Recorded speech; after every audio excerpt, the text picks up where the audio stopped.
at that. Got it. Okay, so we're doing speaker view. Good evening, everybody. We're going to get rolling here in just a few minutes. If you didn't catch the order of the drams from the email, there it is again. Mannochmore, Brackla, Glen Grant, Glasgow, Glenrothes, Tobermory, and Arran. We know this is a bit of an early tasting, so there's probably some stragglers. It's nice to see Cam out east. Hey, Cam. Cam used to work for us way back when, so but he and his lovely wife decided to move east, as can happen from time to time. There's more baseball out there, though, at least more professional baseball. So Cam's happy. All right. We'll maybe give it another minute or so before we get rolling, just because this is an early tasting. Early for us, less early for our friends over in the UK, in Scotland. Although it's not as late as it might have been. What is it, 11 p.m. there now? Yeah, 11 just gone 11 p.m. Yeah, we bought an hour actually with daylight savings, so that's good. Yeah. Had we done this tasting tomorrow night, it would have been midnight, because we roll our clocks back tonight. So which is confusing. I would have thought that the UK and Canada would synchronize rolling back their clocks at the same time, but it appears we don't, which is a little odd. There's no harmony there. Who knows what's going on? But yeah, it's no, all good, all good. Hi Cam. Hi everyone. How are we doing? Oh, they're the Stein clan. There's look, we got a big group of folks there. So one little nugget I'm going to pass on to everybody in the Stein clan. We do a vote at the end of the tasting, and if you want to have your own vote, you could log into Zoom through your phones and participate in the poll if you so wish. Otherwise, you're going to have a consensus vote, and it won't be valued as much as everyone else's, because there's a whole bunch of you sitting at a big table, which is really cool, by the way. But anyway, just a thought, if some of you are tempted that you want to actually take part in the vote a little later on. Very cool. So that's actually it's funny. I wanted to see, we've got 2, 4, 6, 8, 10. There's at least a dozen or more people there. That's amazing. Awesome. Love to see that. Well, Evan, what do you think? Should we get rolling and then people can catch up with us? Yeah, I think that's a good way to go. I've lost Martin for about 30 seconds, but he'll be back anyway. Oh, we'll give it a second. We'll wait till Martin's back. Actually, while we're doing that, this is the obligatory captive audience marketing here. If any of you have purchased one of the Kensington Wine Market 2023 whiskey calendars, they are actually ready for pickup, which is pretty cool. Here, I'm just going to fire a couple quick things on the screen. There's our calendars this year. We're really thrilled with the design, the way they turned out. The Uber calendars, if you bought the high-end version, those are already ready for pickup, and the regular ones will be available for pickup beginning, I think I said beginning on Tuesday in the email, Tuesday or Wednesday. If you haven't bought one yet, there's about 100 of the regular calendars left out of 450. Just threw the link in the chat there. Evan, I don't know if you want to chime in on this, because you're a big part of the whiskey calendar too, but we've got a pretty awesome lineup. There's some Claxtons in the Uber calendar. I don't think in the regular one, because we needed more volume, but I don't know if you want to comment quickly on the calendar. Yeah, I was going to mention, we do have a little bit of a spoiler on the Uber calendar side of things, which we made 50 of, and they all sold out surprisingly quickly, at least surprising us. Sure. But there is a Claxton somewhere in behind one of those doors, so that'll be cool to visit at that point. It's the time of year where it's probably the most stressful for Andrew and a lot of the KWM staff, as time and it kind of seems to shrink away from us, and the amount of work that we have to do kind of increases at the same time. And we thought, what Evan's saying in a roundabout ways, we have to label 12,000 28 ml bottles over the next 5 days. Exactly. Because our labels only just arrived. We feel your pain. Nobody feels your pain more than we do. Yeah, exactly. This is mostly directed at you, Cam, too. So if you want to fly back to Calgary just for a couple days, to sit at a table and get you label some hours. bottles. Yeah. Yeah. But no, it's cool that we are finally kind of near the finish line production wise for it, and now the real fun starts with in December with doing the recap tastings and doing the blog posts, which is some of my favorite writing that I get to do. In the background, sometimes I do some of the writing for the Malt Messenger, and if there's a quirky inside joke or something that's a little bit I don't know, off-putting that shouldn't be there in a tasting note or something, that's usually me. But, or dig it the boss. or which dig are at the all boss. which are loved. The boss doesn't mind getting a couple of digs in. That's right. All right. It's the calendar's awesome this year. We're super excited. Evan and I do tastings like this every 5 days over the course of December, except Christmas Day. We do that one on the 27th. For both the regular and this year for the Uber calendar. They're a lot of fun. We like to think of it as not a whiskey advent calendar. It's 5 tastings that you get to do with some cool stuff. So, and a lot of content and writing that Evan puts in the blog. All right. That's not why we're here tonight. We're here tonight. I think we've got most people, especially with the big showing from the Stein clan there. We're here to talk about Claxton's, which is a new to Canada independent bottler. We're thrilled to have Tom and Martin joining us tonight from the Dalwhinton Bond. Did I get that right? Was that close? Close enough. Dalwhinton. It's in the middle of nowhere. Yeah. In Dumfries, in the south of Scotland. I visited a couple. Well, actually, not a little over a week ago. Just over a week ago. And it's a very cool site. You've got one of your buildings painted to look like a distillery on Isla, which is sort of awesome as well too, with the brand written across it. Gents, why don't we start? Why don't you tell us, before we dip into the first whiskey, which we'll do very soon, why don't you tell us a little bit about your company and your brand? Yeah, absolutely. Well,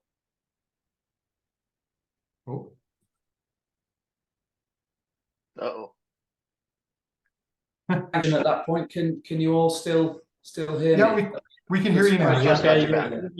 We had a freeze on the internet. So Elon had a lapse of satellites at that moment, I think, for you guys. Yeah, we're on the Elon Musk link, as we said. But yeah, a bit of information about us. Really, we come from humble beginnings, actually. Our background is as whiskey fans, whiskey enthusiasts.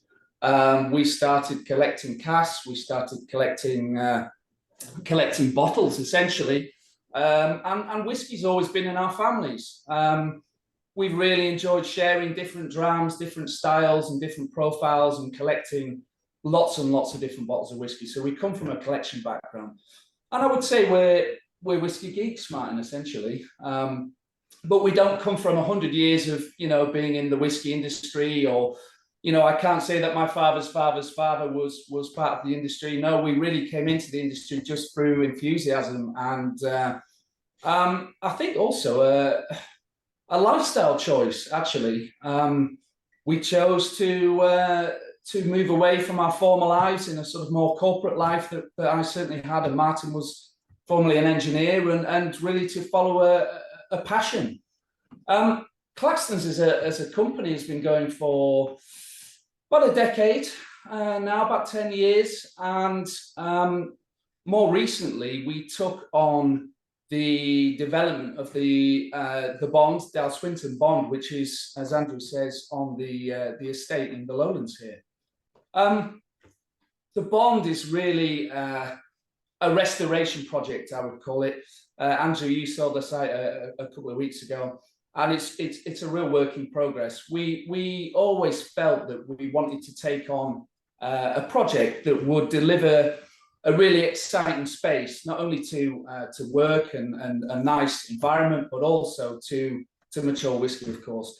And this site was really a restoration of a really fascinating historical location, and we'll maybe talk about some of that later. So yeah, you're right. I mean, it is a lot of old buildings built in, I think, the late 1700s, and we slowly but surely chipped away to convert them into maturation warehouses. We've been here now for how long, Martin? 2019. 2019. So I think we've had Dalwhinton now for about 4 years. And the goal here was always to bring all of these casks that we collected over the years and bring them into a location where we could get hands-on. You know, for us, the exciting bit is really getting dirty, down and dirty with the casks, working with the wood, working with the different whiskies. And, you know, the vision really was to deliver the best possible examples, the best possible styles of any one individual spirit that we can. And I think for us, we always felt that we wanted to be an independent bottler, primarily because we can work with every different single Scotch whisky, whether that's single grain or single malt, or indeed you know, blends as well. It's all about the diversity for us. It's all about that range. It's also about the control over your own spirit, isn't it? Because although, you know, you said Claxton's is now 10 years old, but we've only been on this site since 2019. So Claxton's was still an independent bottler. It's just that other people, other bonded facilities did the jobs that we are doing now for us.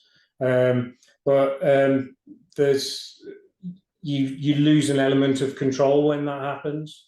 Yeah. So the ideal is to have your own bonded facility where you can have eyes on casks, you can do your own re-racking, you can mature your own spirit, and basically have control over your own bottlings.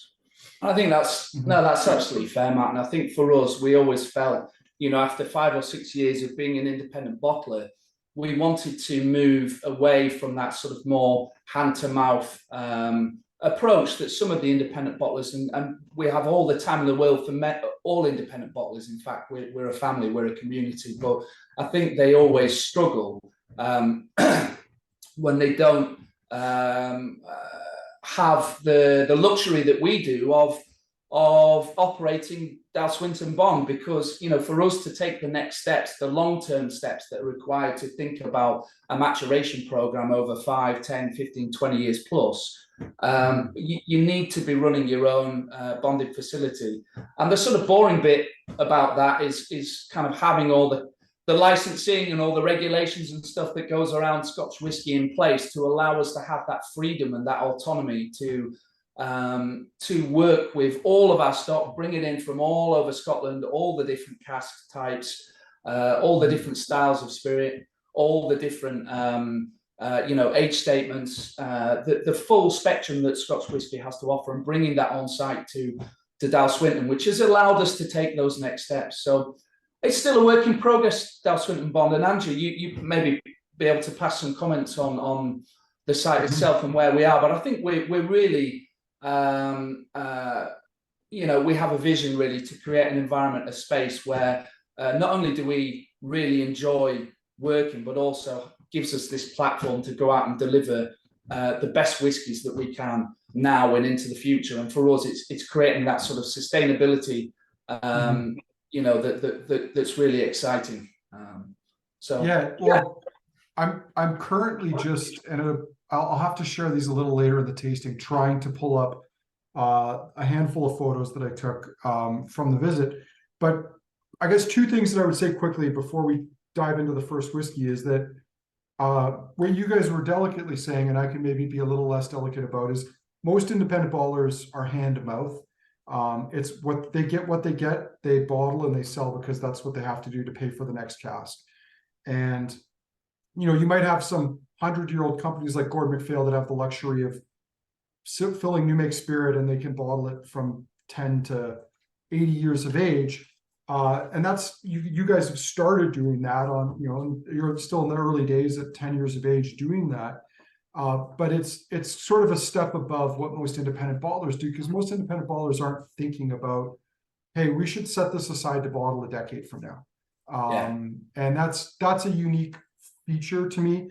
And I have to say, where you're located, you know, you make it sounds like it's on an industrial estate, and that might be how it's zoned, but it's in the middle of an old agricultural estate, in the hills, in beautiful, you know, pasture and farmland in southern Scotland. And I mean, that was what was surprising to me, because when it made it sound like, oh, we're on our way to like an industrial zone outside of a town or city, and it's actually just an estate in the frankly in the middle of nowhere in the lowlands of Scotland. Yeah. And it's a beautiful site, and I know you do hunting and all kinds of stuff there too. But yeah, it's hunting, fishing. It's a private. So yeah, I mean, I guess it's a bit misleading when we say estate, but it's a privately owned estate. It's a 5,000 acre estate that sort of rolls off those classic hills of the lowlands, and we're sat on the banks of the River Nith, which is, as Martin says, a beautiful salmon fishing river. And there's various salmon and sea trout, yeah, salmon and sea trout, and there's a couple of lochs that are nearby, and actually, the estate itself goes back hundreds and hundreds of years. This whole area is steeped with really fascinating history, and we'll maybe talk a bit more about that. But I think for us, it was always something that we wanted to do, was kind of develop something that had historical backbone, was an interesting space, an interesting area, generally a nice place to be, and allows us to create a really nice culture. But you're right, we're off the beaten track, and it's just how we like it. We're in the midst of those rolling hills of the lowlands, and I think what we're trying to achieve here is a bit more in keeping with the history and the heritage of the Scotch whisky industry as a whole. But selfishly, it's just a wonderful space to work and indeed mature whiskey. So we're pretty proud of it. All right, well, why don't we dive into the first whiskey here? I'll put it up on the screen. So we're going to start off with Mannochmore, which is seldom a bad place to start. I do love a good, nice floral, soft, really approachable Mannochmore. So I'm having trouble sharing my screen. Here we go. Come on. One more second here. There we go. Claxton's Mannochmore. So 12-year-old Mannochmore, 53.2%. I'm assuming we're talking something from probably a refill hogshead. Oh, exactly that, yes. Oh, yeah. Or it's a refill. Oh, it says sherry butt here, but you're saying no, it was a hogshead? It's a refill hoggy, yeah. Okay. Well, yeah, that's what it shows in the photo. So we got that wrong on our website. It's not a sherry butt, but a refill hoggy. Do you happen to know, like, what was it, a ex-bourbon hoggy or a sherry hoggy, or is that? Yeah, no, it was a ex-bourbon hogshead. Mm-hmm. Hence, we have that kind of light straw color. Mm-hmm. Just to introduce Martin for everybody who's here, by the way, I'm one of the directors at Claxton's, but Martin is essentially the general manager and maturation manager. So he oversees the whole warehouse team, essentially the whole team in general, but particularly he's focused on the maturation program that we have here. So his team are the guys who work with the wood, work with the cask, source good cask from all over the world, and are very much hands-on in terms of what we do in terms of re-racking and working with the spirit. So he's probably the best man to talk to about each individual expression, but we'll certainly share some opinions. And I think we thought we'd start with this Mannochmore because it's a refill hogshead, and obviously refill casks, you get a more gradual influence, little bit of spiciness, but that classic, I would say this is a really sort of classic style dram that you expect from, Mannochmore is quite a robust spirit. And some of the spirit we buy is in refill wood. Some of it's good enough to bottle. Some of the wood is good to leave to mature for longer, and others just aren't, and you have to act and do something with them. The reason you get a lot of refill wood is there's just not enough good barrels in the world. Especially urban barrels. Yeah, for the amount of liquid that's being produced, for the amount of spirit that's being produced, there's not enough good fresh wood to fill them. So to start the maturation progress, they'll just use refill vessels. So I think with this particular jar, it's worth mentioning everything that we bottle, and I think Andrew, correct me if I'm wrong, but most of the lineup tonight is in warehouse number 1. I'm trying to think if there's anything outside of warehouse number 1. I think so. I'm just going to scan through, but I'm pretty sure you're right. Warehouse 1, warehouse 1, warehouse 1, warehouse 1. Yeah, everything is warehouse 1. So warehouse 1 is one of our brands, and we have a few brands within the range. Warehouse number 1 is sort of a bit of a flagship range here that comes in the decanter style bottles that we do. Those of you who can see behind us, this is just a few of the expressions that we have. We have a bit of an archive that we collect. We normally keep back, 2 or 3 bottles of every single expression we've ever bottled. And I think, Andrew, you asked me how many that was, and I couldn't actually remember, but we're certainly into the hundreds of different expressions that we've bottled over the years. And warehouse number 1 is, as I say, one of those sort of flagship ranges that we do. So everything in warehouse number 1 is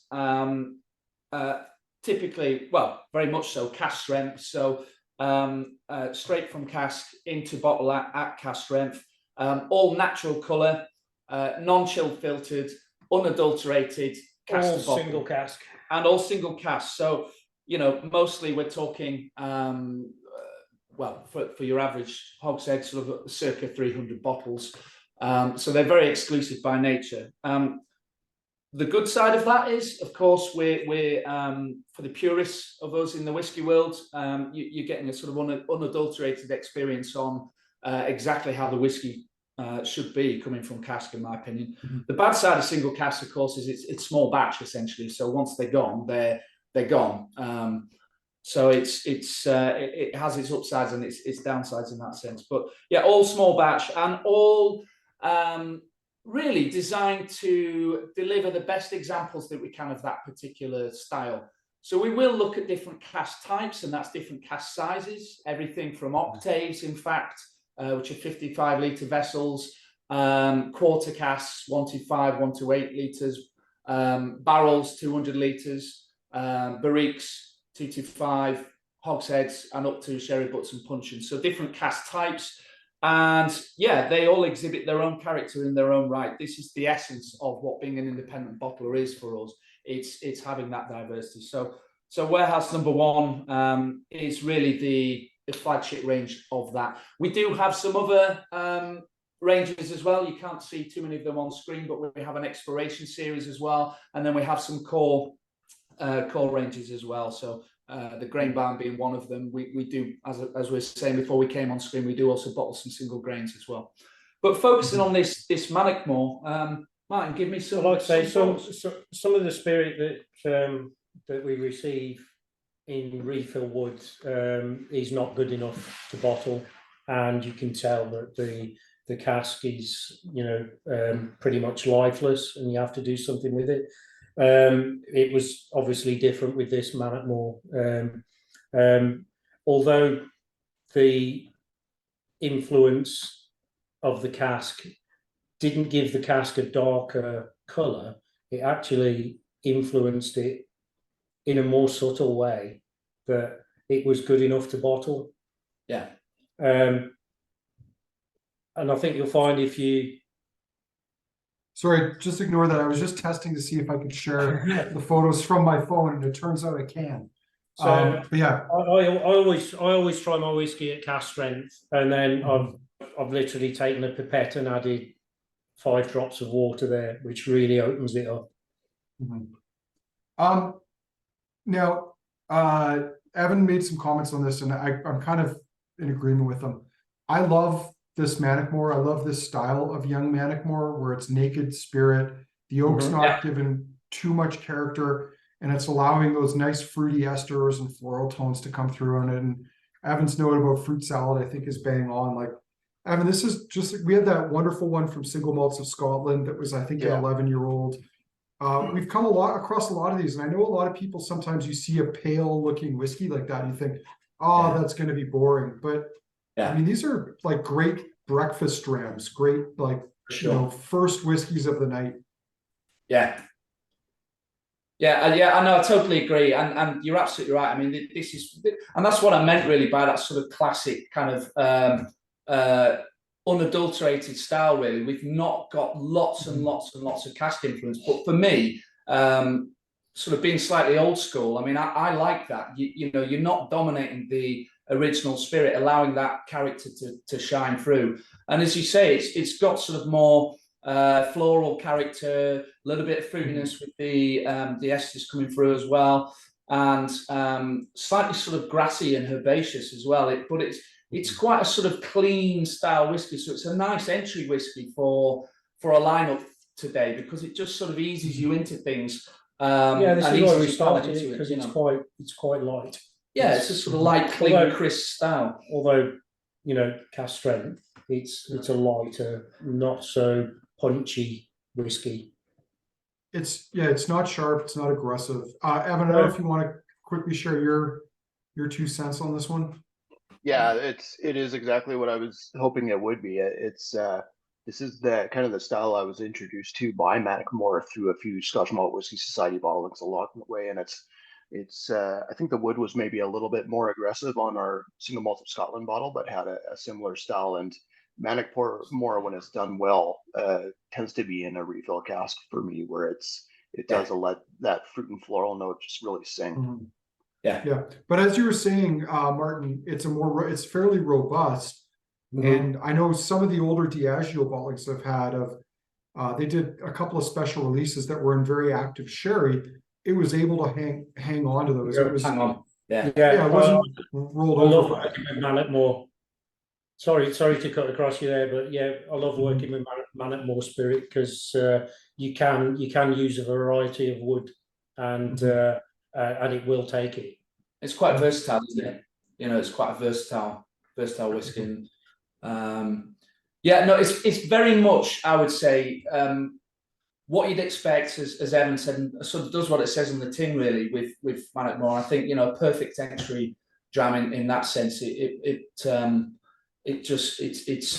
floral and soft in the right way, not too floral. I don't like and this is me, you know, it's a personal thing. I don't like an overly floral whiskey, and this one I think just hits the spot quite right. Yeah.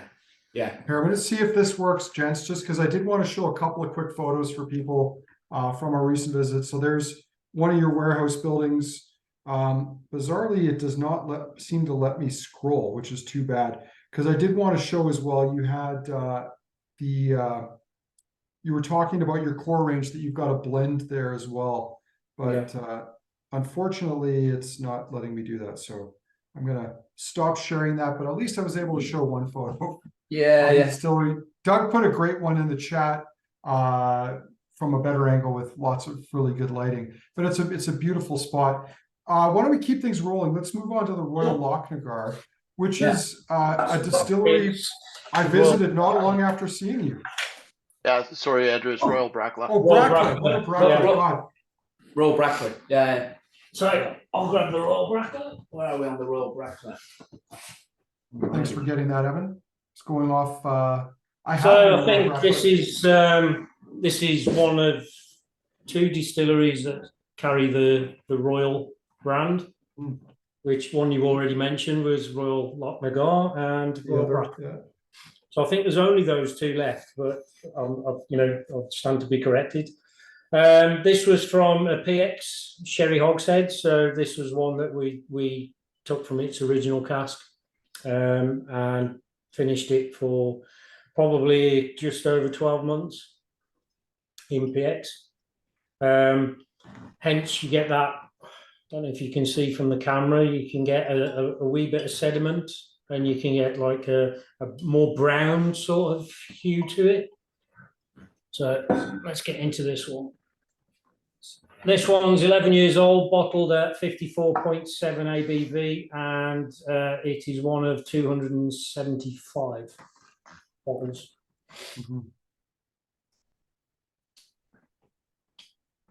Quite meaty.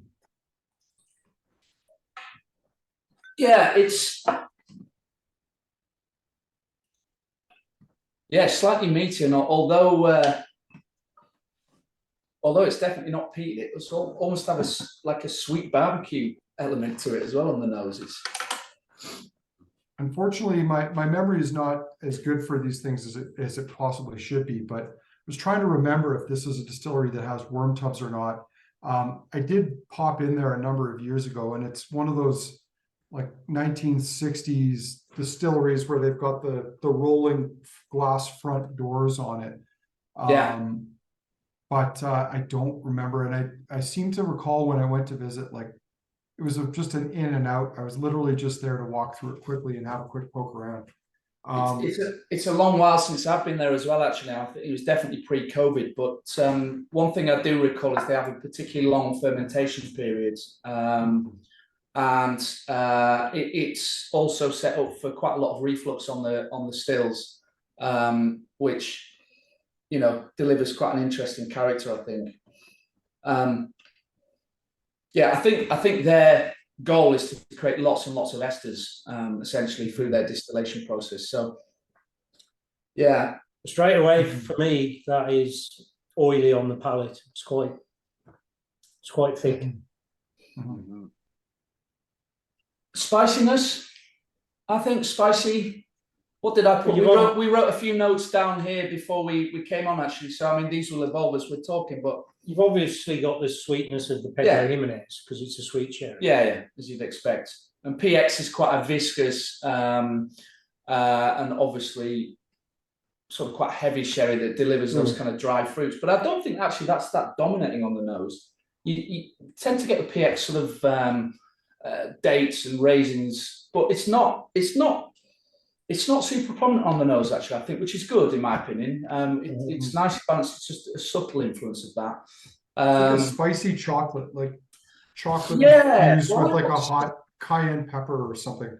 Yeah, I sort of I actually put down spiced shortbread, and it's got that sweet oak element. You've still got some vanilla coming through on the nose. And sort of. Well, let me try on the palate. Yeah, it's syrupy on the palate, like big fruit, raisins, chocolate. It's still got a little bit of that hot spice. Evan, I can tell you've got comments, so Evan, you chime in here for us. Yeah, I was thinking, like, I got a lot of honey on the nose right off the hop, along with that meatiness that you guys were saying, but it's going into like ginger molasses cookie and almost that molasses, like sort of like rich texture as it hits the palate in a cool manner too. Yeah, that sort of rich sweetness, and I think particularly on just trying it on the palate there as well, it's almost got more sort of the time of year, I guess, but kind of Christmassy cake element to it, or Christmas pudding, and more of those raisins, and maybe I've forgotten which spice he said, but also a little bit of maybe nutmeg or cinnamon as well, on the palate in particular. Really nice dram, I think. Good example of Royal Brackla. I've actually been to the area that produces the Pedro Jimenez. Great. I don't know if any of you have been, but it's quite a small area. It's by Cordoba in Spain, and it's a place called Montilla. Yeah. And it actually sits out region. So the sherry region is Jerez or Jerez. But the Pedro Jimenez grape is produced in Montilla, which is outside of Jerez. So they've got this workaround, whereas they produce the Pedro Jimenez in Montilla, they put it into tankers and IBCs and then ship it into Jerez, where it's put into wood and matured in the bodegas in Jerez. Hence, then it becomes a sherry cask. It's a little bit more resinous on the finish as well.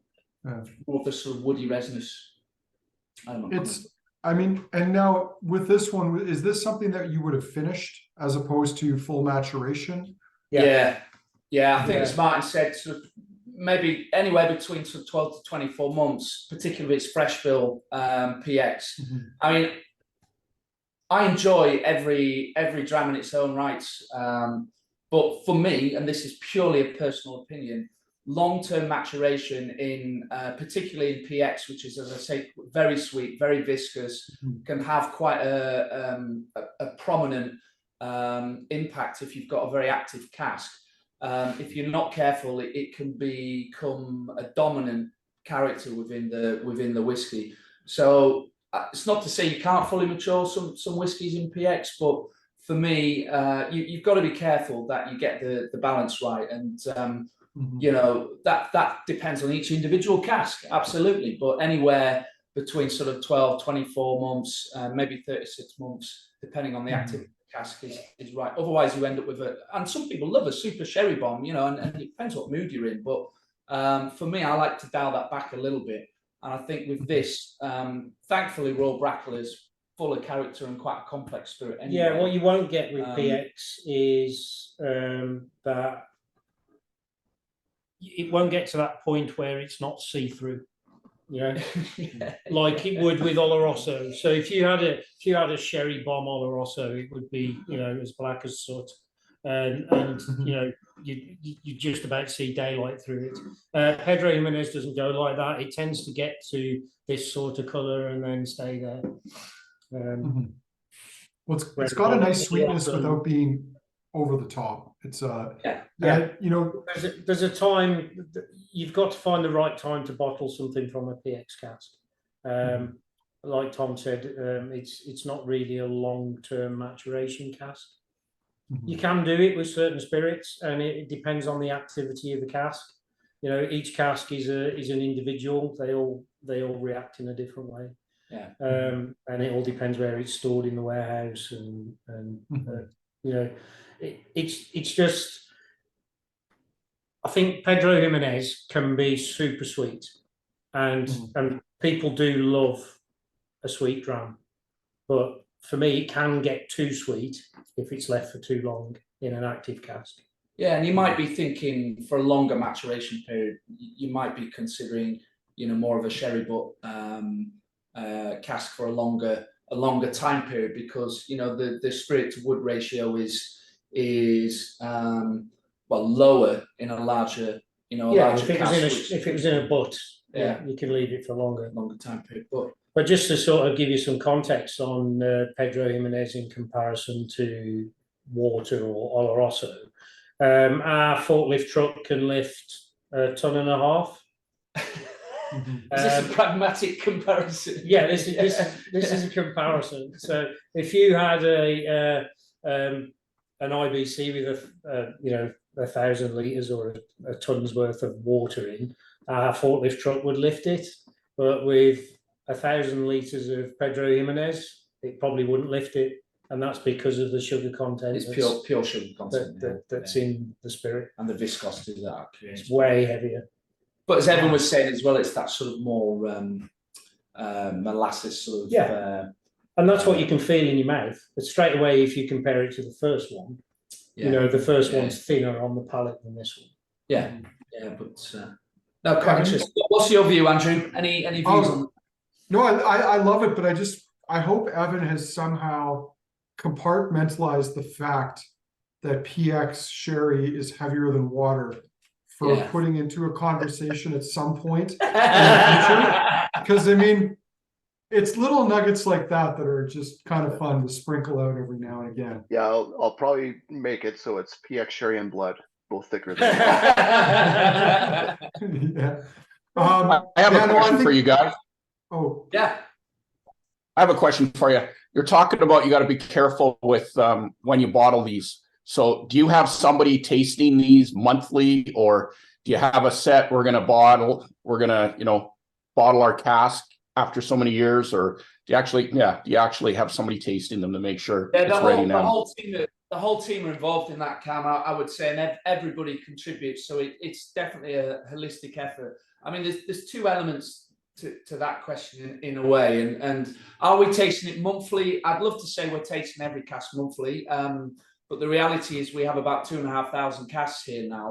So it's not possible to taste everything monthly, let's say, but we are frequently revisiting casks. And obviously, you know, there are parcels of casks that we work with that we know are sort of designed over a much longer maturation period, particularly where we're bringing in younger stock. And to give you a feel, we bring in everything from new make to very old vintage stock going back to the 60s.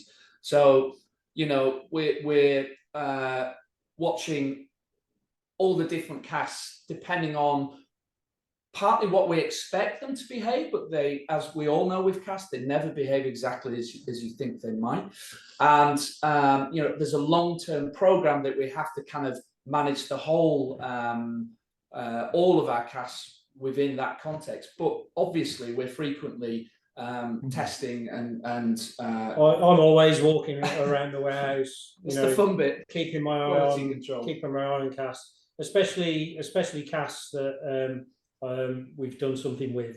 So if I've moved it from its original cask and put it into another cask, you need to keep looking at that and making sure it's heading in the right direction. And it depends on what cask you're working with as well. For example, I mean, I don't think we've got a wine cask in the lineup tonight, but you know, wine casks are a good example, I would say, of a cask that you really need to watch like a hawk. You know, because there's a fine line, I think, between being good balance and a good level of influence and becoming over resinous and tannic, and you know, having a negative impact on the whiskey itself. So wine casks are a good example of ones that you would want to check much more frequently. Whereas actually, you know, PX, albeit can have quite a prominent impact, particularly if it's an active PX cask. I think, would it be fair to say there's a more consistent, perhaps a little bit more reliable, maybe is the way of putting it, life cycle of how the cask will behave. So we probably have a higher confidence factor in the direction that cask might take and over what time period it might need. And that really comes down to Martin's expertise and the team's expertise, knowing the wood, knowing the suppliers of fresh fill casks that we have, knowing the spirit, having a good feel for what marriage of spirit and cask works well. That gives us, at the very least, the confidence factor that, you know, these casks are going to behave to some extent how we expect. It's never linear. There's no mathematical logarithm that you can punch into a spreadsheet and say, if we put this, you know, if we put this 11-year-old Royal Brackla from 2010 into a PX hogshead, it's going to be like this in, you know, 11 years' time. We all know it doesn't work like that.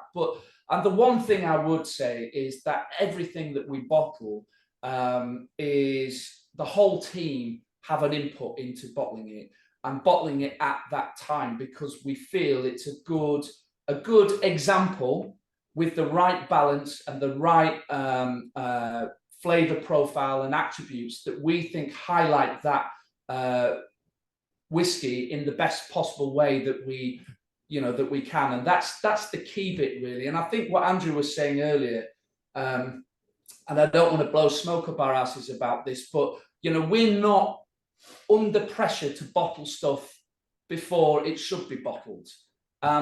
You know, we bottle it when we feel it's the right time. We don't need to bottle stuff tomorrow or the day after or the year after or in 5 years' time. We've got enough diversity across, you know, as I say, all of the regions and all the different styles to bottle every expression in its own right when we think it's the right time. I can't sit here and hand on heart say, you know, people won't have different opinions. And it'd be madness to suggest that. You know, some people say, well, actually, I think that needs longer, or actually, that's too much sherry influence, or actually, that would have been better in a different cask. But for us as a team, as a you know, as a group of whiskey enthusiasts, really, I think the best that we can achieve is to have a general consensus here and put things out in the world that we would stand by in terms of our own views. And you know, everything here is quality driven, and I sort of hate that in a way, and by that I mean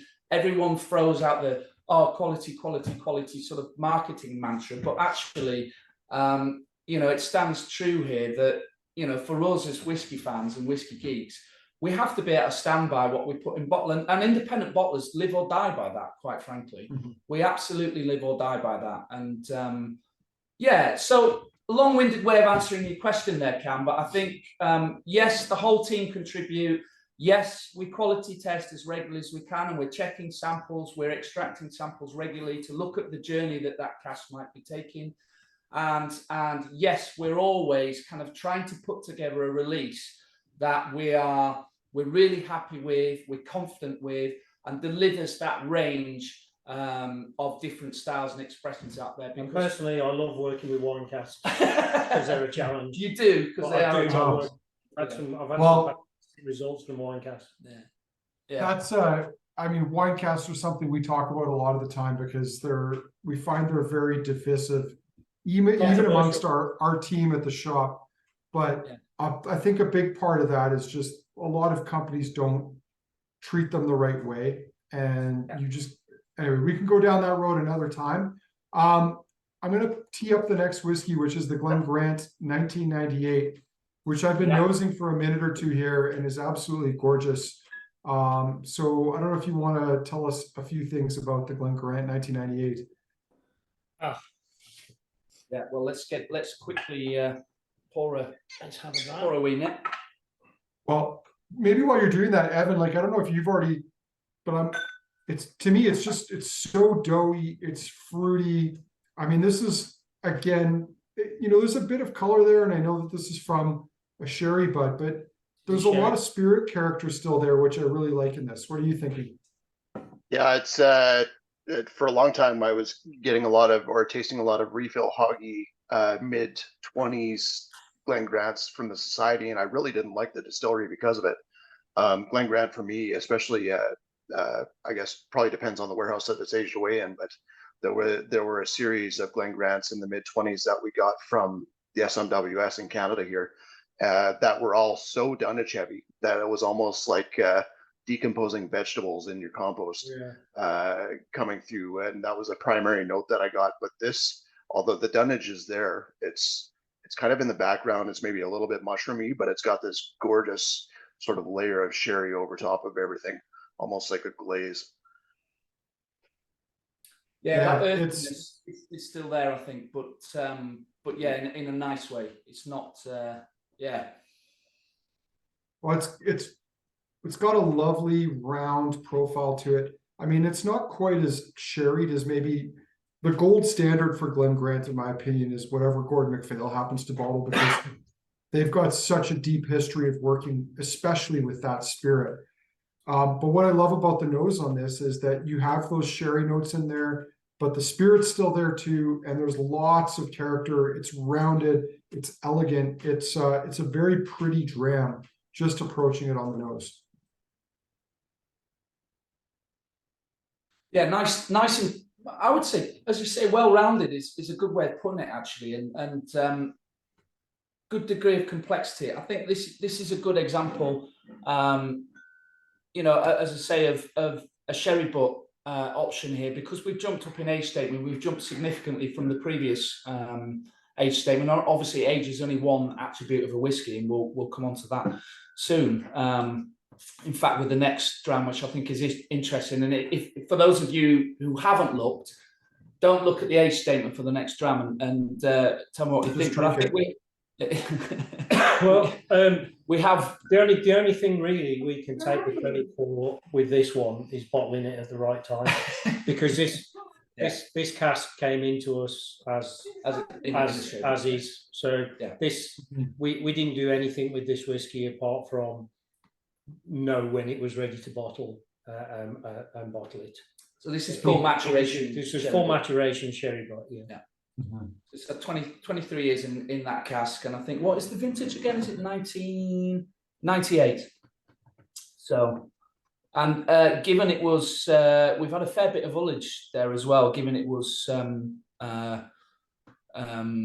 a sherry butt as well, because we've only bottled 225 of that, but the ABVs actually carry through a reasonable strength, 53.2. Is that an example where would you have bottled the entirety of the cask, or is that something where you might bottle half now and then leave a little bit to mature a little longer? Possibly. That is always an option. I mean, I think with this selection, we felt it was the right time for that cask, and I don't think we part bottled anything from memory. I don't know if you remember. I think that was full. That was bottling the full cask. So obviously there's a fair bit of ullage, of evaporation in that cask. But the cask was in pretty bad shape when you looked at it. Yeah, the cask had been, I don't know where it had been stored before we before we had it, but the cask didn't look very healthy.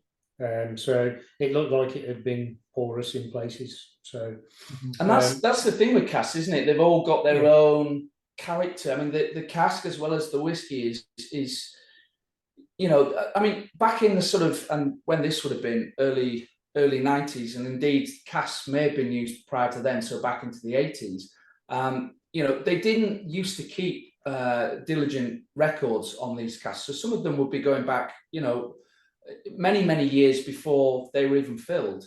And the casks in their own right have a history. In this instance, certainly decades of back history.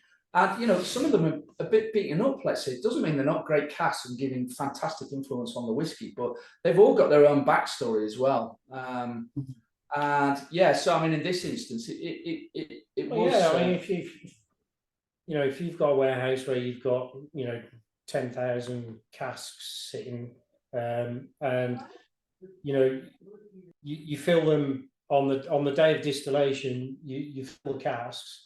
And then you roll them into the back of the warehouse and you don't see them again for 10, 20 years. Yeah. Because you've got a plan for them to leave them for that long. The chances are when you come back to them, some of them are going to be low fill. And I think actually there's a point from that as well, Martin, that the way that we mature everything in our warehouses, you saw this a bit, Andrew, when you were visiting us, is that every single cask is accessible. And that's key for us. So you get to know every individual cask, both the whiskey and the cask itself. We can access all of the casks at any point in time. So Cam asked about, are we checking them regularly and taking samples? And we can do that at any point in time. We're not set up like a big sort of Diageo, as Martin says, palletized cask at the back of a warehouse, and you're not going to see them for 5 years. Every single cask we can access. And the other thing that we do is we have different types of warehousing here. So we've got the old style dunnage warehousing, we've got the old traditional stone buildings that are with more modern racking. We've got modern warehousing as well. So we can move the casks around the different spaces, and we can change their environment, their conditions, if you like, temperature fluctuation, and all of these sort of factors which might affect the life of that individual cask. So this cask, as Martin says, to be quite frank, and it doesn't happen this way all the time, but in this instance, we just had to look after this one and pick the right time, and for us, it was the right time. I think it's a really good example. I really like this one. What Glen Grant can do, but it can be a little bit divisive in the office, Glen Grant. It's definitely a talking point, Glen Grant, and I think it is quite a characterful, also quite robust dram, I think. Yeah, but considering it's full maturation Oloroso, it's not been overpowered by it. What's your thoughts, Andrew? Well, I was going to say, this almost certainly has to be a refill cask, though, right? Like a refill sherry butt, because and the fact that it was beaten up, I mean, all this doesn't sound all that surprising. I mean, it would have initially probably been filled sometime in the 70s or 80s. Exactly. And then you get the whiskey lock and the crash, and then 80s and 90s, no one's really caring or trying that hard. So it gets dumped, gets refilled, but like, it's not particularly well looked after, which in some respects is such a shame, because sherry casks are far more expensive than ex-bourbon casks, and that's a huge volume a cask. To get to the point where you have that few bottles from a butt after even 20 years is a bit unusual. But the whiskey's lovely. Evan, do you have any final thoughts you want to share on this before we move on to the whiskey? We will not speak its age until we've tasted. Yeah, it's as I said, I'm not typically one that looks for mid-20s Glen Grant just based on my previous experience with it, but this honestly for me comes off as beyond its years age-wise, where there is a little bit of tannic bitterness coming through on the palate, but it still has this wonderful juiciness to go along with it. It's just a wonderful dram. Yeah, no, agreed. Yeah, no, it's a good example. really really happy with that Glen Grant. I think it was a good one to include. So yeah, good. All right. Any thoughts from the gang, or any opinions? Well, there have been some comments in the chats, the chat as we've gone along here. Matthew saying it's an excellent Glen Grant. I'm loving this. Kevin saying age statements don't matter, only flavor. I would kind of qualify that a bit to say age statements don't matter. The only thing that matters is quality, and a more nebulous term, which I would term as value, because age, the quality of the liquid, and the price all fit into this thing where you would say, okay, would I be willing to pay X for that? And just because something's older, sometimes you recognize it's probably going to cost more. But at the same time, as somebody who loves whiskey and who buys whiskey with the intention of drinking it, you don't want to overpay for something if you don't, or you won't overpay for something if you don't feel the quality is there. And I think that as we go into this next whiskey, I think that's a great segue to it. Don't think about the age of it. Let's focus on the spirit itself. And gents, why don't you tell us a little bit about this independent bottling of Glasgow? We've seen Glasgow whiskey in our shop, the official bottlings, but independent bottlings have been a little bit more rare. This might be the second one we've ever seen. Yes, indeed, they are. Quite a young distillery, as we know, and to be honest, I've not actually been there, so I don't know lots of detail, but I know it was set up in, I believe, 2012 when they actually started off. So I had to make a few notes on this one. And apparently it's the first distillery in Glasgow for over 100 years. Mm-hmm. So it's a private consortium who set it up, and in that sense, quite a rarity these days to be a sort of to some extent independent distillery, not owned by the big hitters. But actually, I think they're doing some fantastic stuff. Now, when we bottled this, which I think it was bottled, last year. When was it? No, 2017. So 2021, 2 years ago. Blimey.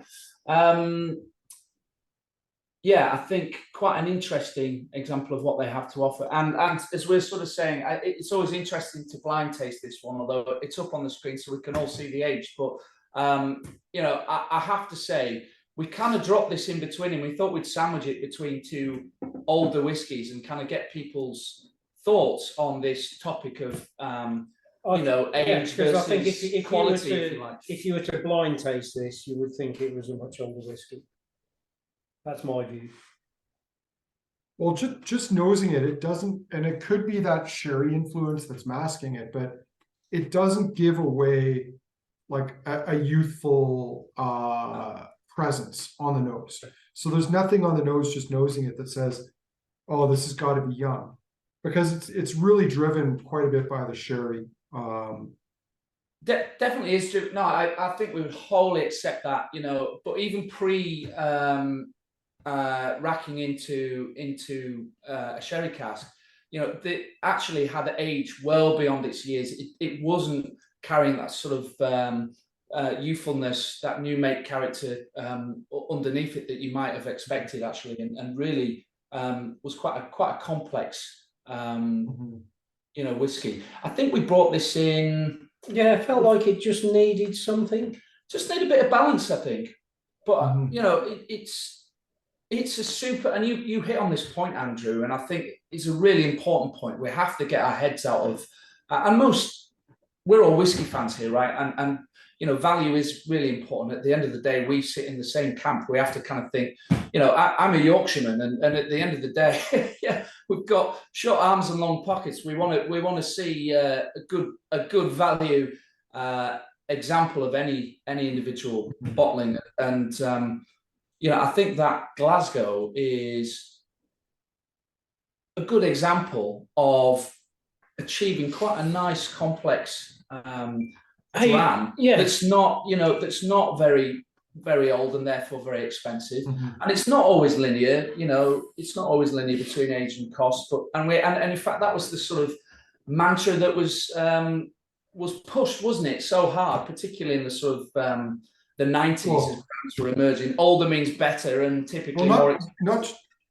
You know, Tom, not just the 90s, but I mean, quite frankly, well into the 2010s. Like, Chivas had their Age Matters campaign until all of a sudden one year they decided that it didn't actually matter. And then they started rolling out NAS bottling. So, I mean, there's a lot of that you know, you can look at and say, oh, it's just a bunch of bullshit because it's just marketing. You know, new distilleries like Glasgow, and I think this is the challenge that a lot of these new guys have, is, you know, it's not cheap to start a distillery. You've got ongoing costs after you build your facility and kit it out with equipment for years before you can start bringing in revenue. And even then, you're not breaking even. You're just covering a portion of your costs as opposed to your whole costs. And I think a lot of the new distilleries have done a reasonably good job of creating a spirit that's going to mature reasonably well and be able to be bottled at a young age. But it's a tough market to be in. I think the guys who started Glasgow, going from my memory, were ex-executives from Tennant's Brewery. There was a connection to Tennant. They might even, their facility might even be on the Tennant's property for all I know. Like, because I know they wouldn't let people visit it for a number of years. West Nile Street. It's West Nile Street. Yeah. But it's interesting, and I think there's a certain amount of forgiveness in the market right now for these new distilleries, because I think some people appreciate, you know what, it's expensive to start a distillery and start from scratch. So yes, their new whiskeys are what they are, but there's such a bulge of new distilleries hitting the market all at the same time, and they're all selling 3 to 5, 6, 7-year-old whiskeys, and the prices that they're asking. The hard thing, I think, is how do you compete against the likes of Bacardi with your Craig Yellicky 13? Right. In Canada, it's $75, and then you've got all these new distilleries. Their 3 to 5-year-olds are more, and the former whiskey is quite good for the price. And it's going to be interesting to see what happens. I think there's going to be distilleries and distilling equipment for sale in the years ahead, because and we're already seeing that in the UK, particularly with a lot of the gin distilleries, dare I say, and obviously a lot of the younger distilleries have sort of been putting a lot of gin out into the market. We understand that, like you were saying. I mean, without being too businessy, you know, these guys are under pressure, and a lot of the young distilleries have, you know, big investment, and they're forced to go to bottle, often you know, simply too early. But I have to say, I think Glasgow have done a pretty good job of bucking that trend. I think there's a general, you know, I'm always encouraging of more distilleries, right? Fundamentally, I think it's a good thing. But I think there is a risk with a lot of the young distilleries that they're sort of engineering their distillate and their distillation process to deliver you know, a spirit style which is engineered to be bottled at 3, 4, 5 years, you know, because they need that return on investment. And what that means is, I think we're getting a lot of, as I would call it, kind of homogenous styles. They're very difficult to differentiate. And it's not that they're bad whiskies. They're just not always that exciting, you know? Well, how many Jim Swan style whiskeys does the world need? I guess. And I don't mean that, like, obviously the guy had a recipe that worked, and I think that's great, but like, there's a limit to what you need from it. So my dog just showed up at my parents' house, so things can get interesting here. Noise apologies. On that note, Evan, unless you've got any other comments, should we move on to the next whiskey here? Yeah, well, while we're moving on, I just have one more question about the Glasgow. You guys mentioned re-racking on it, and maybe I missed it. What was it in originally, and was there American oak on one of them, or was it all Spanish oak? Glasgow, I think this came to us in a butt. Yeah. And I split the butt down into a hogshead, or 2 hogsheads. Yeah. Cool. Yeah. I'm just a little bit surprised because like it has a lot of that PX to it, but I'm still getting a lot of banana and pineapple notes, almost like a grilled pineapple note in there as well.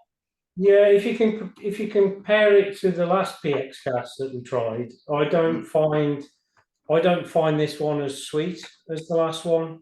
I don't find, although the obviously it's been colour impacted and influenced by the PX.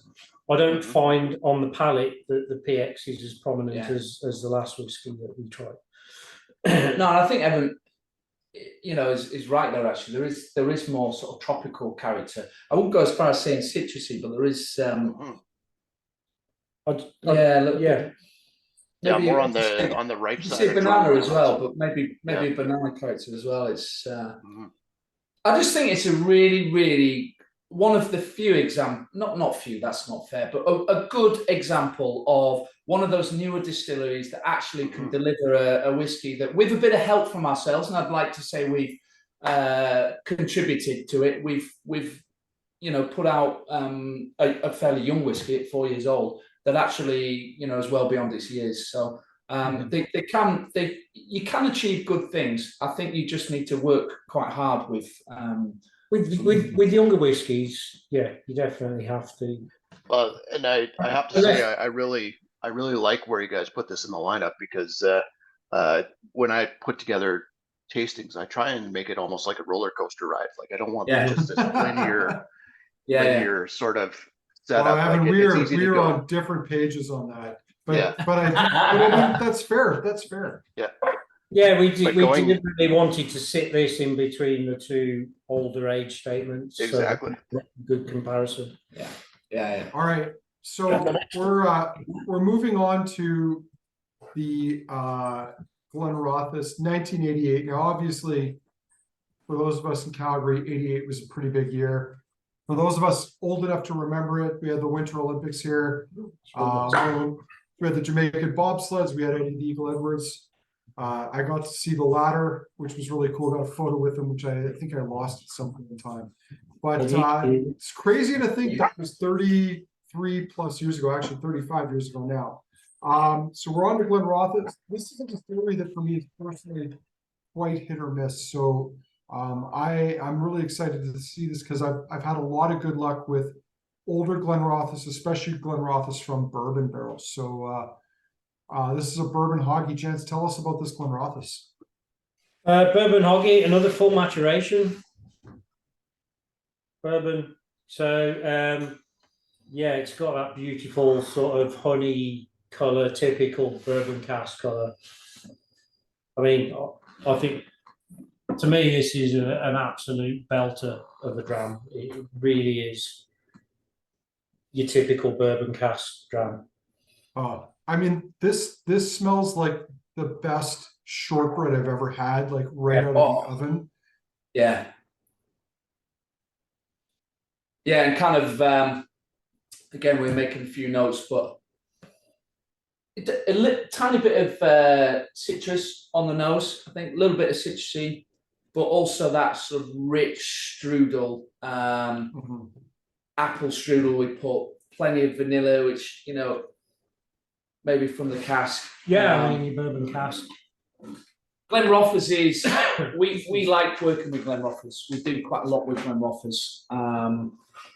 They've always had a good degree of consistency, in my opinion, and that 33-year-old certainly is. I would say a standout example of Glenrothes in itself. Full maturation bourbon hogsheads.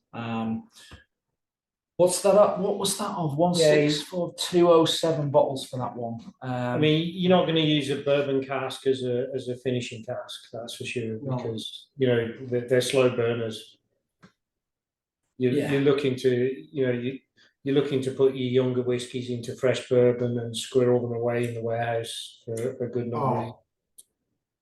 Yeah, Evan, I don't know if you were lucky enough to do the Ronnie's Reserve tastings with me from Berry Brothers. So for those who don't know, that Berry Brothers and Rudd used to own Glenrothes, the brand, but not the distillery, which is really confusing. Don't think too much about it, because it'll hurt your head. But long story short, Ronnie Cox was the Berry Brothers brand ambassador for years, and Barry's eventually sold the brand back to Edrington, who owned the distillery. But when Ronnie retired, they did a range of Glenrothes whiskeys that Ronnie specifically selected. They couldn't call any of them Glenrothes; they were just Speyside whiskeys. And there were some 1989. I think this is the 89 that I'm remembering, that we only got 2 bottles of, and it is tropical, creamy, concentrated. This is absolutely gorgeous. I love this style of whiskey. Yeah, you're right. And I think they sold the distillery operation, but they retained the brand. Edrington kept the distillery, but they sold the rights to market and sell Glenrothes to the to Barry Brothers, who ran it for 30 years. And it was always a weird one, but there's all these weird, you guys will know this as well, or if not better than anyone, there's always these weird sort of backhanded deals, like the Edrington group alone, like Diageo and Suntory own big chunks of it, even though in theory it's a trust. So there's all these weird fractional ownerships that get twisted into knots. And Glenrothes, I think, is just an interesting example of that, of a strange deal that sounded good at the time and looked good on paper, but actually was extremely confusing because, I think they needed permission just to take people through the distillery because they didn't own it. They just had the right to sell the single malt. But this is true. I mean, this is true of so many distilleries, actually, and you guys will know, and everyone else will probably have a good idea. I mean, what we have to remember about the Scotch whisky industry right throughout history is, ownership of distilleries has shifted around a lot, and they've all been not only buying and selling distilleries to each other, but also trading, bulk stock, if you like.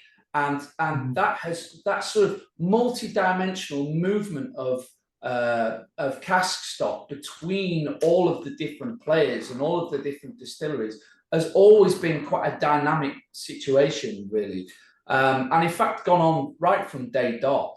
And independent bottlers, to some extent, have always been part of that. They've been part of that fluid movement of cask supply. Blend is still a big constituent of the industry, and the need for the big distilleries to maintain their blend brands and bottling has sort of actually driven this cyclical movement of cask between all the distilleries, and this buying and selling of either parts of distilleries or chunks of stock or bi-directional trade of cask. It's always been this kind of mobilization and movement of cask between all of the distilleries. And indeed, independent bottlers have always been part of that kind of motion. And we are now. We're sort of in the mix of that movement of cask. And in fact, in the early days, we mustn't forget that the distilleries were the sort of production powerhouses, and actually independent bottlers and brokers and so on would take the whiskey to market and were involved in this sort of process, which is still true today. So there's all sorts of weird and wonderful, like Berry Bros, and Edrington with Glenrothes. There's always been these kind of backroom deals, as you put it, Andrew, where sometimes they don't make any sense on the surface, but I'm sure there's some rationale underneath all of that, which is kind of underpinning supply ultimately, and supply of certain styles of whiskey, which are driving these machinations of stock, if you like. So, but yeah, I mean, Glenrothes in itself. Sorry, Andrew. I was just going to say, to add to that, one of the ironies of where we are right now, I think, in the evolution of the industry, is that a lot of the big players have forgotten the role that independent bottlers have filled over the last 30 years, have cut off access to certain things.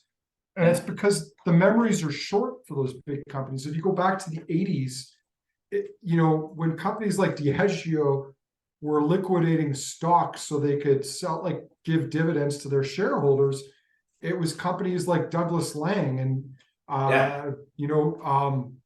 Duncan Taylor and companies like that that bought them, and 30 years later, 40 years later, there's a bit of a forgetfulness of the role that those companies played. And so it's interesting because visiting you guys, we were at Whiskey Broker, visited a number of other distilleries after that. I saw an industry that's at a point where I think there's some significant change on the horizon, because a lot of these big companies are not hitting the numbers they thought they were going to hit. They're sitting on big volumes of things because everyone says India is going to open up, which it has yet to do in the 15 plus years they've been saying it's going to happen. And I think there's going to be a point where some of these companies are going to be looking to companies like you again to pull some of their stock because it's not selling the way they want it to. And blends, that's the other part of this, is blends are still a huge part of the industry, but they're continuously decreasing in importance. Yeah. I know some really interesting points there. And firstly, I thank you for raising that, actually, because it's not something we always feel we should bang on about. But actually, in our view, independent bottlers have done, not just us, all independent bottlers have done a phenomenal job over the years of actually taking really good whiskey to market, if you like, and getting good whiskey in front of people on the table. And actually, deep down, if some of the big distilleries were honest, they would say we've done a bloody good job at actually raising their profile, because actually they're most interested in the production side. I'm not saying they do a good or a bad job, but they want to manage that production side. But it's us that's taking that to and delivering their whiskey in the best possible way. And I think all independent bottlers need a little bit of a doff of the hat in terms of the input to the industry over the years that we have. And there's some funny memes out on the internet, and Claxton's is sort of involved in some of those with particular distillers who are actually, arguably, and it's an opinion, we're putting out better, in many respects, much better examples of those distilleries' whiskies than they're doing themselves. And they might not like me. We have that sniper approach, which is individual cask orientated or small batch orientated, and the level of focus that the big producers just cannot give to the cask. And I think, and actually they do know that. I mean, we I hope have developed a reputation for taking really good examples of individual spirits and whiskies to market, and putting them into the bottle at the right time. And I think the distilleries know that, and I hope respect us for that, which, importantly from our point of view, maintains a sort of level of supply, let's say, which might not be open to everybody if they weren't doing that. And I think that's important. So independent bottlers, and indeed merchants, if you like, beyond independent bottling, have always had this historically important role in the actual process of, bottling and bottling good examples of whiskey that go out into the world. So yeah, I appreciate you saying that, Andrew. I think it's an important role that we try and deliver. Well, and to your point, I mean, there's some exceptions, but to your point about how sometimes independent bottlers bottle better whiskeys than the distilleries, the best example of that I can throw out there is Chivas's attempt to showcase Glentockers, Glenbergie, and Milton Duff as the components of Ballantine's, and they released a bunch of garbage bottlings to promote it. When other companies have been releasing excellent bottlings from those distilleries for years. We're on to the Tobermory now, and I'm going to go. I just want to fact check something before we do that, but we don't often see Tobermory bottlings this old from anybody. Like, I think we have a boutique Tobermory that might be somewhere in the age range of this one, but 26 years of age. Yeah, as a side note to that, Andrew, it does seem that in 1995 Tobermory is a thing right now, because we have 3 different 1995s in the store that I can think of between this and Tobermory and Lecheg, essentially. Yeah. Oh, this, you're thinking the Society Lecheg, which might actually be Lecheg. Yeah, it's But that was pretty, the era. yeah, pretty lightly It was, peated. yeah, it was that era when they were labeling any cask from the distillery as Lecheg, because there was something to do with the paperwork at that point in time, I think. But I'm just looking for something here to see. This one says low stock in store. I just want to check to see if this is something that we have. I think that might actually be it for it. Cheers, Matthew. By the way, I'm seeing So there's only one or two of these left in the store. It says low stock, but here, let me put it up on the screen so that everybody can see it, and then let's give this one a taste. This is the Claxton's Tobermory 1995. Here we go. So what have we got here? 26 years old, distilled 95. It's sherried 52%. Gentlemen, what can you tell us about this one? Martin, do you want to kick off with this one? Yeah, this is another one that came in a sherry butt, and this is typical old Tobermory, especially on the nose. You've got that element of struck match, but not in an over sulfury kind of way, if you know what I mean. Like a child's cap gun, you know, when you fire a cap and you get that struck match kind of smell. Yeah, and a sort of and it's got that earthy sort of, you know, old, I think leveriness as old buckshot kind of smell. Yeah, you know. old live stuff. So I know like sulfur is something that comes up often when we're talking about whiskey, especially sherry whiskeys. And I've had other Tobermory bottlings that have that same really earthy, nutty sherry profile. And I think a lot of times people assume that it's sulfured because some of the sulfured whiskeys share that sort of sherry profile. But to me, this doesn't come across like that. Evan, I don't know if you disagree, but I'm not finding. I find this more that sort of dry, nutty, leathery style of sherry as opposed to like a sulfur tone. I agree. I get it as more musky. Sorry, Evan. Shoot. Yeah, all good. To me, the muskiness I agree with. It comes off as more meaty and savory for me. Like when I get some sherry casks like this, and I think I have a Wilson and Morgan Tobermory from years ago that has this too, where it just reminds me of opening up an Ichiban packet, where it's like the MSG and all with the chives and the little onion notes and the just the concentrated powder note to it of that. It's just crazy savory, but in a wonderful way. Yeah, savory, and I think that goes hand in hand with that slightly nuttiness. But for me, it's also sort of musky and as we said, leathery, and it just smells old. Actually, I mean, not like all whiskeys, but it just smells. You can smell the age on this one. Yeah, really, really, really nice. Is this something that would have been full term maturation, or is this something you would have finished in sherry? Yeah, this was full term maturation. Full term. Yeah, this is a full term maturation. And Tobermory, I mean, as Evan pointed out, there may well be some other vintages around. So we talked about kind of how things move in the world of whiskey and parcels of stock that move in the world of whiskey. So what often happens is, and I think we're less vulnerable to this as we described, because of, you know, when you operate your own bonded warehouse, you release stuff when you think it's right. That's not to say it doesn't sit in line with other vintages of a similar age.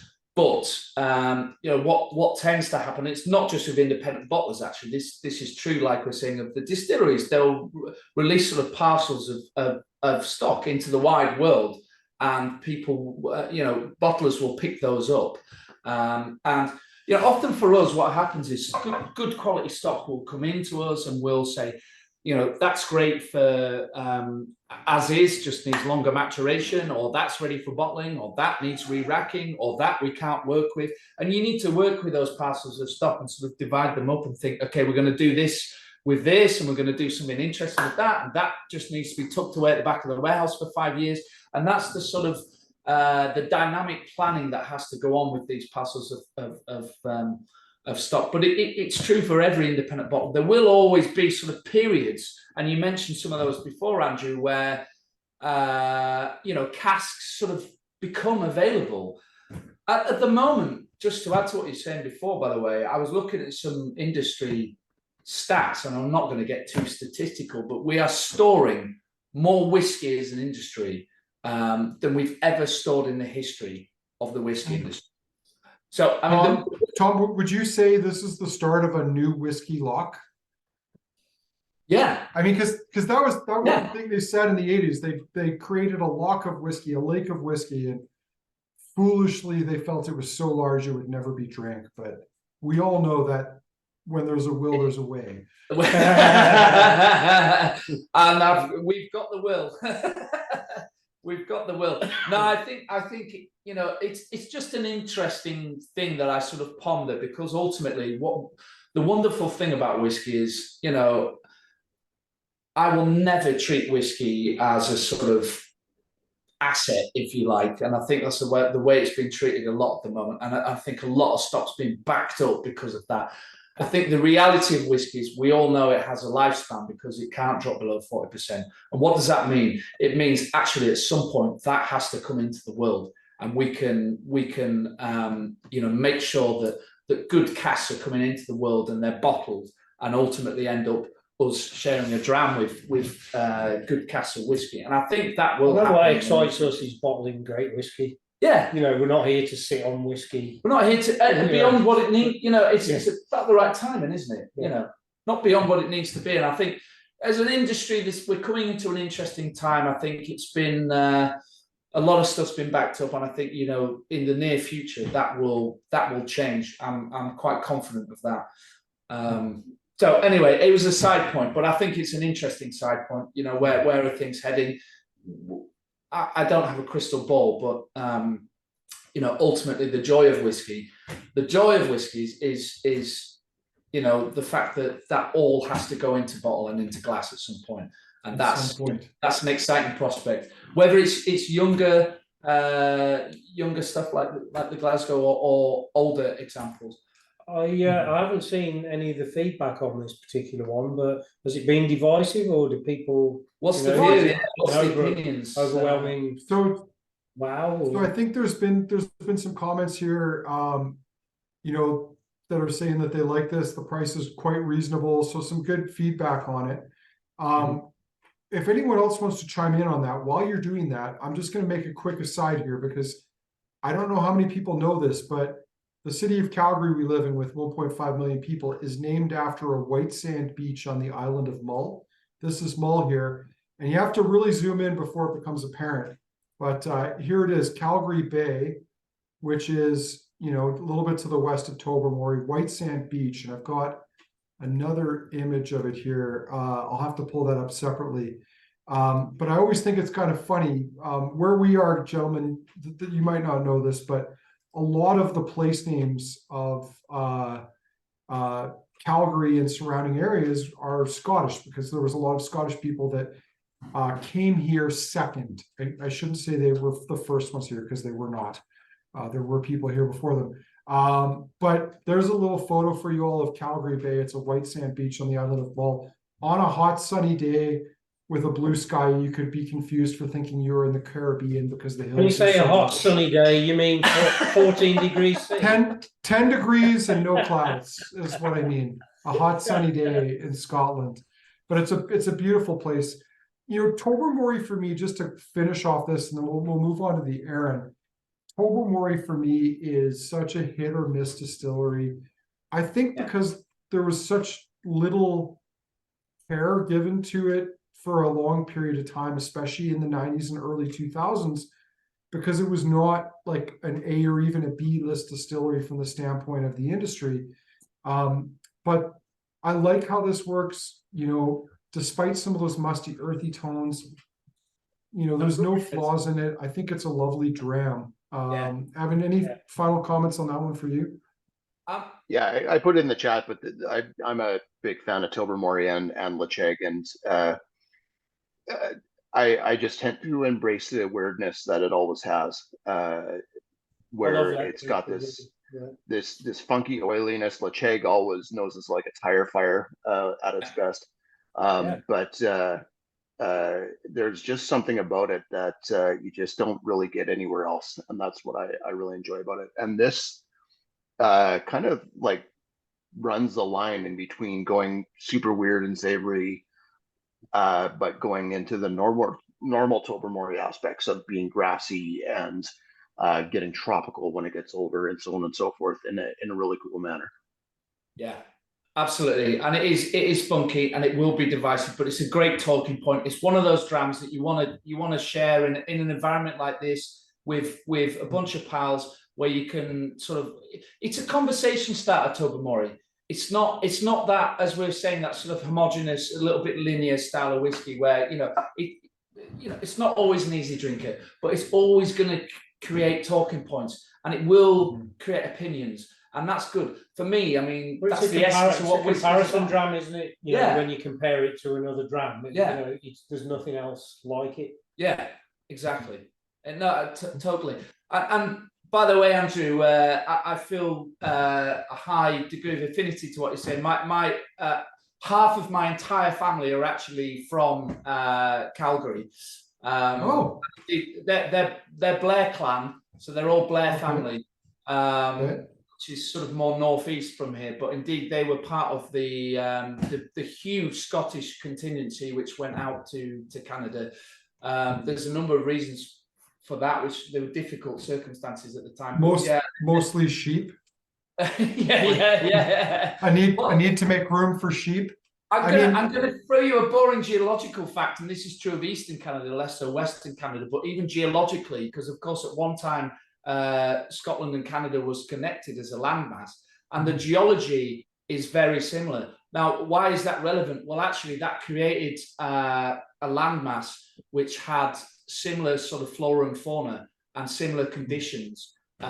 Even to this day, the minerality of the rocks and things like that creates certain types of it. So what it meant was the Scottish people were sort of somewhat conditioned because they're used to working land and flora and fauna and agriculture of a similar style to that which you certainly saw in Eastern Canada.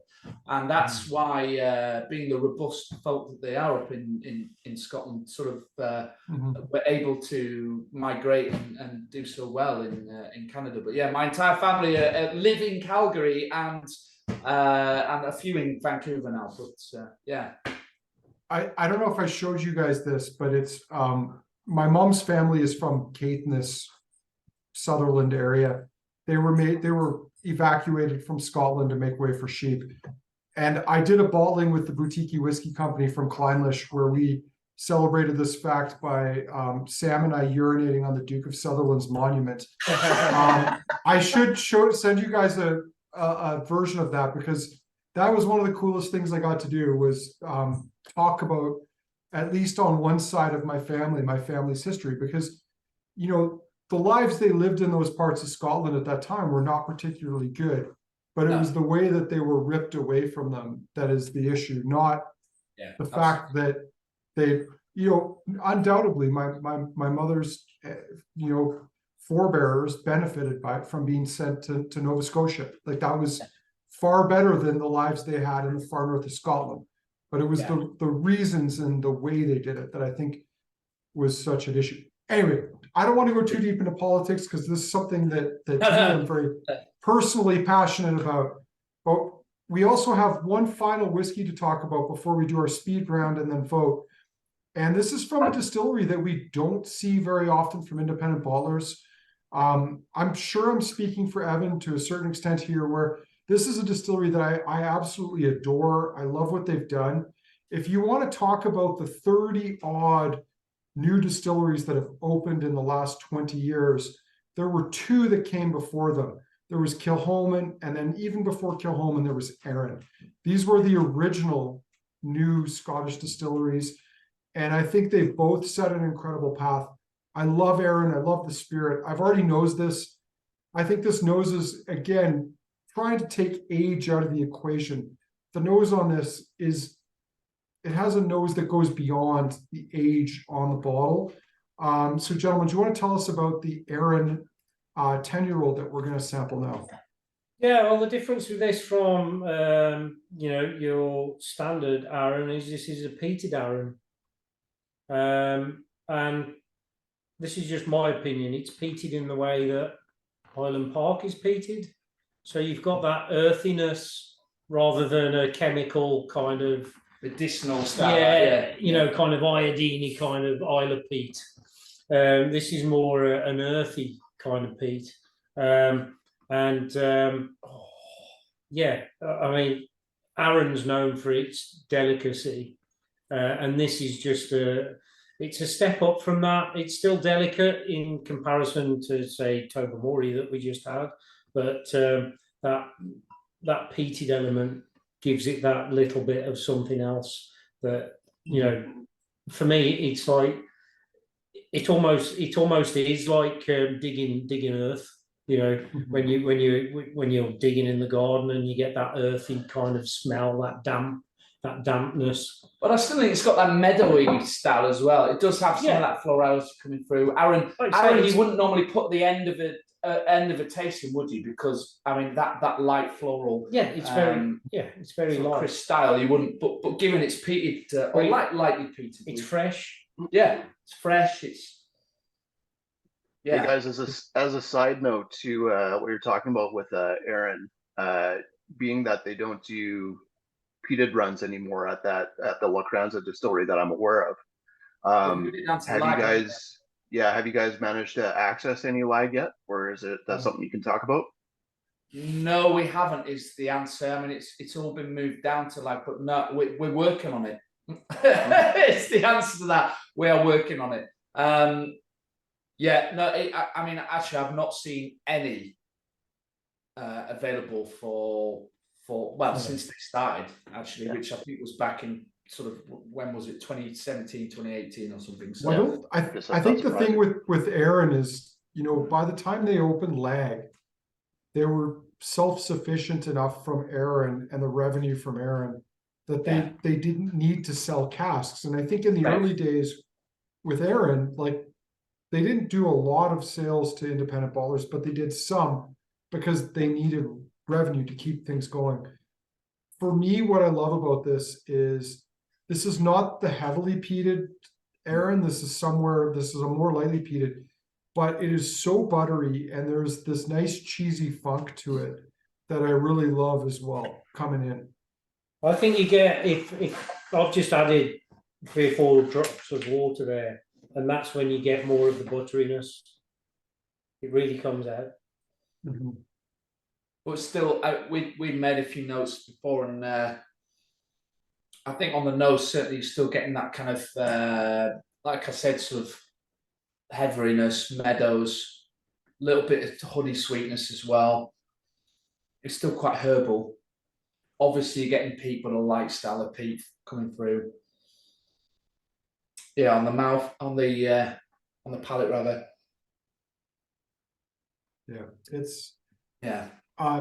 Arran's a distillery that I've got no shortage of respect for. I think they've always had kind of a good philosophy with how they make their whiskey. They have reasonably long fermentation, slow distillations. I think they've done a pretty good job of putting what they have into good casks, and it's not always been easy, but they've stuck true to their style, haven't they? I think as well. They've stayed close to their values. Well, they've not tried to pretend they're someone they're not, and I mean, in an industry where Dalmore's trying to out McCallum, and other people are thinking they've got to somehow match up to one of the two of them or get close. I have a lot of respect for a company that just does its own thing and doesn't really seem to care what the rest of the industry is doing. Yeah, and I don't think they apologise for that. And actually, they've created, in that sense, their own identity, which we've sort of grown fond of and grown to love them for. Really, it's Arran is never going to be, their classic style is not a sort of smack you in the face type style whiskey, but they're not apologetic for that. They've just got they've got their principles, they've stuck to it, and they've stuck to those values. And I think actually they've created a sort of identity really that we've grown to love, really. Even though, I mean, they're not a young distillery, but they're still relatively young. And I think some of the older distillery releases are sort of their 18-year-old, and yeah, no, we do appreciate Arran. And as I say, you wouldn't normally put a non-peated Arran at the end of a tasting, but obviously this is a sort of lightly peated style, and it is that more earthy style rather than that. Albeit an island, obviously, it's not that. It's very different to the Isla style peat. It's much has its own identity, really. But yeah, Evan, any thoughts from you on this one? Yeah, I was just thinking where you talked about this reminding you of Highland Park in a way, and they both really good single casks of Highland Park always have this sort of spicy, earthy build of the peat on the finish, and this does go in that direction where it's not like full on heathery the way you get some Highland Parks, but the smokiness does stick around and it does build on the finish, and so does that spice note along with the earthiness in a cool manner. Still great underlying fruit notes on this as well, which is cool. Yeah. And this was this came from a bourbon barrel. Nice. Sorry, go ahead, Andrew. Sammy's. Well, we're going to start the speed round here quickly, but I'm going to grab some water. Gentlemen, I'll let you answer this question. Sammy, who's one of the members of our team at the shop, is asking, what is the story behind the Claxton's heavy decanters? And if I were to add a sub question to it, and this is just purely the retailer's question where there's always a shortage of real estate, why the bottle that's only half bottles wide? So let you guys run with that for a second while I quickly go get some. Fair play. Good question. A lot of people ask us that, and yeah, the honest answer is it is slightly divisive, actually. But we wanted to stand out, basically, is the fundamental answer. If you put a bottle of Claxton's, and we're really known, particularly the Warehouse No. 1 range, for this decanter style square bottling. It's got sort of, it's got shoulders, if you like. It's got presence. If you put a bottle of Claxton's onto any back bar, it's sort of it stands out. It shouts a little bit and says, "Hey, look at me! I'm not just a bottle amongst 200 or 300 other bottles." So it has a bit of presence, and also this may sound geeky, but it sort of has a quality feel as well. We wanted something that was really good quality glass, well produced, has the feel that we want from a bottling, that decanter style bottling that and even down to the level of it. It's a bit of a process to pour. It's a nice process to pour. It's not like you just take a sort of tall round and kind of plug it into a glass. It feels. It's a process to pour the bottle, and actually it feels more, I don't know, kind of... it makes a nice noise too. It makes a nice noise if you drop it. No, not about when you pour it. When you pour it. If you drop it, you wouldn't want to drop it on your toe. You don't want to drop it on your toe. These, they weigh 2 kilos when they're full. They're, it has a robustness to it, and I just think it had a look and feel that felt right for us. I mean, we've never done things that are always linear, and to some extent we do like to be a bit different and off-piste, and it probably drives most of the retailers mad because it's slightly wider and takes a bit more shelf space, but get over it. It's a good bottle. On behalf of our colleague Harmony, who had to make room for them, we accept your apology. Just kidding. As another business that also likes to do its own thing that irritates people, I fully respect that. So well done. All right, we got to do the speed round here, and then we need to have a vote. And then, because we're conscious of time, I know it's getting close now to 1 a.m. in the UK. All right, Evan, are you ready for this? We're going to go back through. We're starting with. I don't know if you guys have all 7 of them in glasses in front of you, but we're on the Mannochmore again. Oh gosh, I haven't. You have well done. Well, that's okay. It's like going into a warehouse full of geraniums on a like a dewy spring day. Yeah, it's poached pear salad right now for me on the nose, in a really cool manner. The palate, it's floral, it's soft, some nice white fruits, going a little bit into orchard, lovely. What about the Brackla? So we're back to the Brackla here. Oh, fries, chocolate powder for baking right now on the nose. Yeah, there's like, it's like, cafeteria gravy would be my note for the nose. Like, not a, like your budget cafeteria, but like a mid to high range cafeteria gravy. Yeah. Palate, some nice fruits, quite tart, but it's got a nice balance of the fruits and the meat notes there. Yeah, the chocolate Ovaltine, if you guys have ever had it, almost that malty and chocolatey combination there. Fruit and nut bar, some nice things going on there. All right, Glen Grant.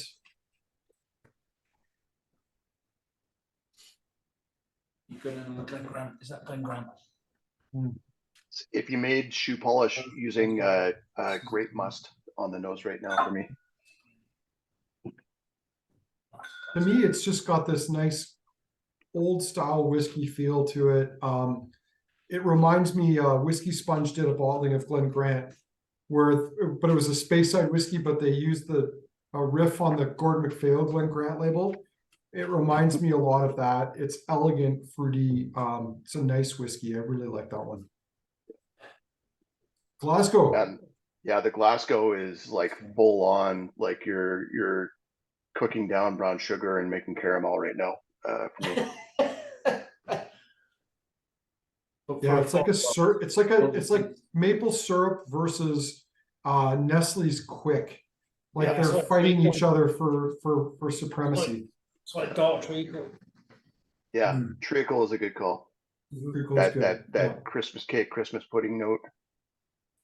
Yeah. All right, Glenrothes, roller coastering down from sherry to old ex-bourbon. What have we got? Oh man, that is so shortbready in the nose. It is over the top. Yeah. Yeah. But it's also pineapple cubes and sunflower seeds for me. Oh damn, that's a mic drop palette for me. Like I don't want to taste anything else after that. I just want to leave it there. It's the high note. It's pretty difficult to.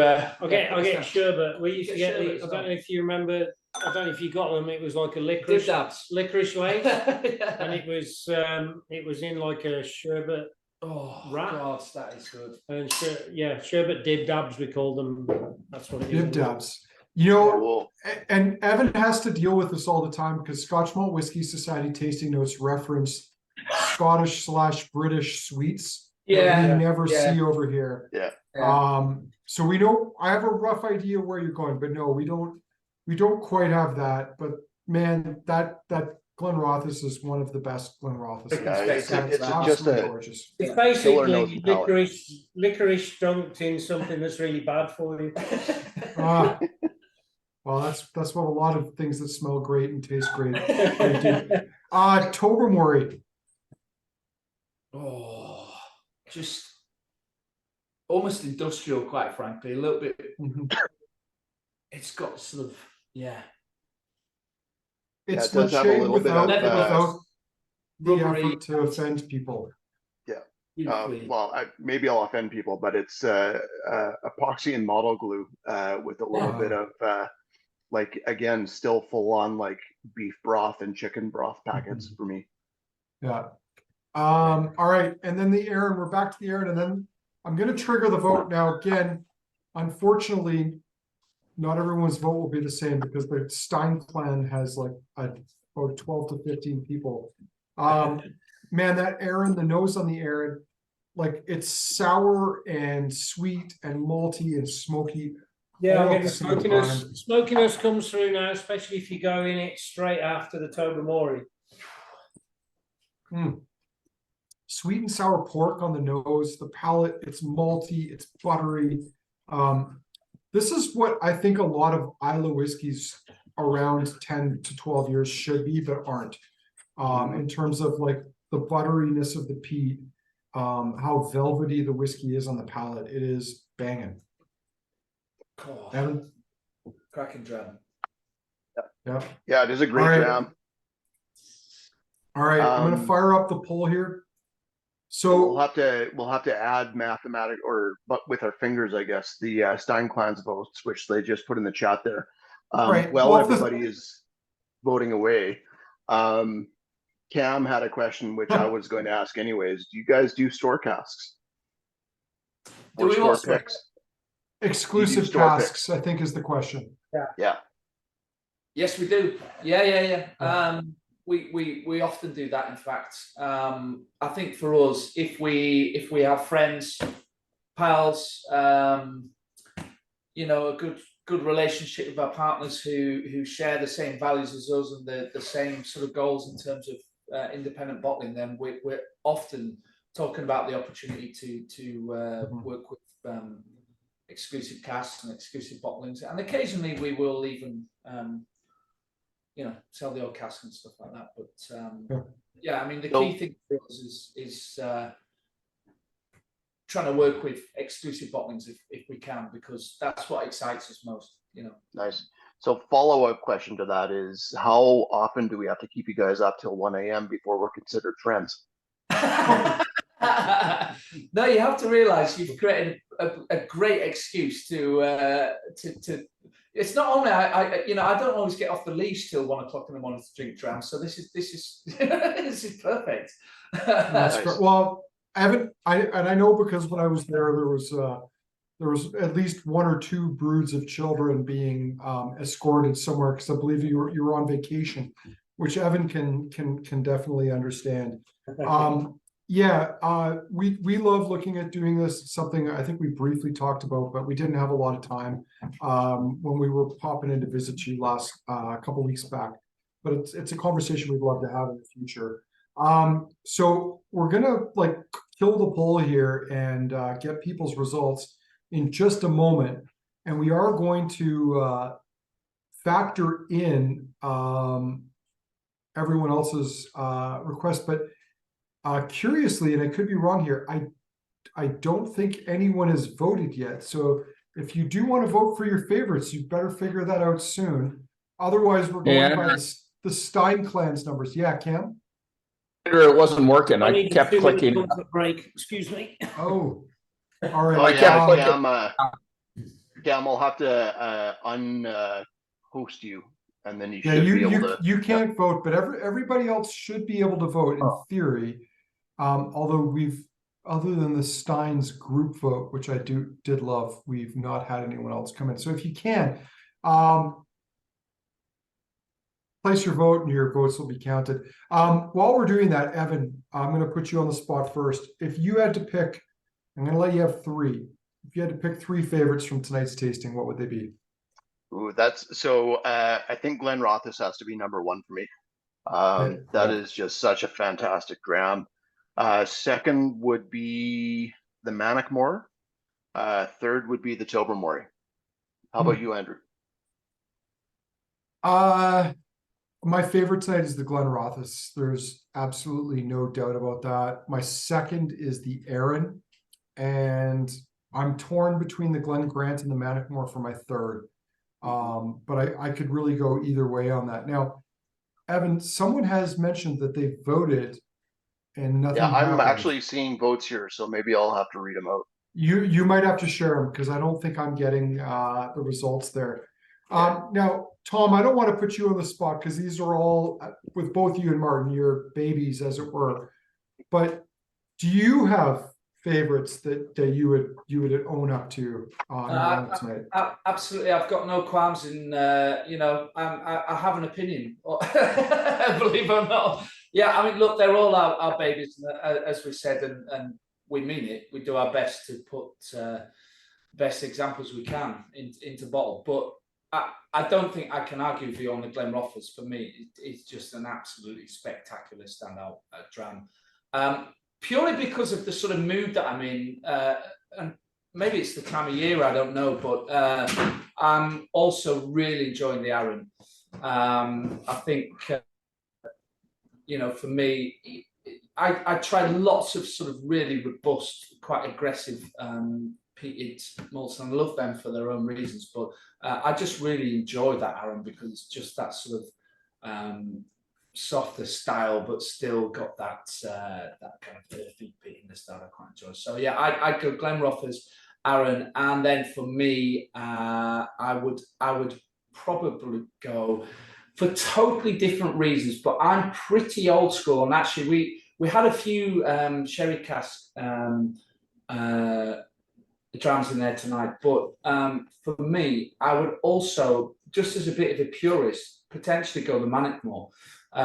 And although I think it is slightly youthful in a way, I kind of just like its unadulterated style, bourbon hogshead, and just sort of no nonsense. The original spirit really shines through and does what it says on the tin. You know, it's the sort of dram that I would just like to, you know, ease myself into an evening with 2 or 3 of them. But it just depends on your mood, doesn't it? I think for me tonight, that's what I would go for. I'd go Glenrothes, Arran, and Mannochmore.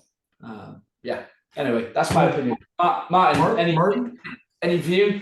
I'm going to go Glen Grant, Tobermory, and Glasgow. Cool. Nice. Well, I love it when people have different answers because it's a boring world if everybody agrees on the same thing. Evan, all right, why don't you share the polls here because we got to wrap this. Side note, I got to take my wife to go see David Spade in an hour, so I'm on the clock here. Evan, how do the polls look? And we're going to have to factor in the Klein or the Stein clan votes. Yeah. But what have we got? So let's see, without the Stein clan, and I'll scroll back up and see if I can do some quick math here. Stein clan had a little bit of groupthink going on, which does happen in a small room sometimes. Big fans of the Mannochmore with 4 votes. And then their first favorite as a group was actually a tie between the Glen Grant and the Glenrothes, which I can totally understand. For the rest of us, Claxton's Glenrothes took first place, followed by the Tobermory, and then the Arran for their first favorite. Second favorite was a little bit more diverse. Started or a tie between the Royal Brackla and the Tobermory, and followed by the Glen Grant, Arran, and Mannochmore. Awesome. Well, no, good. Interesting. Yeah.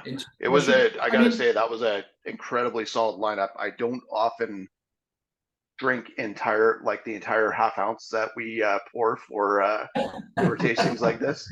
Usually I try and stay sober and stay sort of like buttoned up, but it's every dram has forced me to go back and finish that. So it's a fantastic lineup. Well, Evan, you're in good company with the Stein clan tonight, I suspect. Yeah, that's right. Well, gentlemen, can I add something? Cam, go right ahead. I didn't know I was co-host, but I'd just like to say you guys managed to make my 3 favorites were 3 distilleries I'm not a fan of, being Glenrothes, cool, Tobermory, and Glen Grant. So you guys are doing a great job. Oh, thank you. No, actually, that's really, really the most important thing for us, Cam. I mean, whenever we can, seasoned veterans or people who are new to the whiskey world, I think, that's music to our ears, because all we really want to achieve is to take good whiskey and make it better. Yeah, and share good drams with good people the best that we can do, and putting out the best examples we can. And if people enjoy it and enjoy it for what it is, then that's a huge win for us. So big respect to that, and everybody actually on the chat today and on the video. I think one thing I would like to say is we're a small community here of independent bottlers, and we're a family business, and we're a family as a team, quite frankly. So we genuinely appreciate every bit of support that we get for what we're trying to do now and into the future, and it means a huge amount to us. So the opportunity to just share with friends, chew the fat on a few drams, let's say, and share Talk to some people opinions. that are as Yeah. passionate as us about it. Absolutely, there's no right or wrong answer. It's about just spending some time and some drams together, and isn't it a wonderful world that we can do that across the Atlantic? So thank you for your time, everyone, tonight. We Absolutely. really, well, gentlemen, I want to echo that. I mean, because again, our business as well is a small business in the scheme of things, and we definitely appreciate people following us on our erratic adventures that we like to have, and strange tastings and things, and asking people on the other side of the planet to stay up late at night. So Tom and Martin, wonderful to see you. Thank you very much for this. We will be in touch again. I want to thank Thomas Chen from Exquisite Drinks, who's the importer, who did help us with this as well. I know Thomas couldn't join us tonight because he's a little under the weather. But Thomas, thank you for that as well too. Evan, thanks for being on. Cam, thanks for your surprise comments from the void that were not expected as an unofficial co-host. That was amazing. But everyone, thank you. Have a good night. Big thank you to the Stein clan for the big appearance on there too. I hope you all enjoyed the tasting. We'll do this again soon. And gentlemen, if I don't speak to you beforehand, I hope you guys have a very Merry Christmas and a happy Hogmanay. And you. As you say, absolute pleasure. Absolute pleasure. We'll talk soon. All the best, everyone. All right. Cheers. Thanks, everybody. Take care. Take care. All the best. Take care. Bye-bye. Bye. Bye-bye. Bye-bye.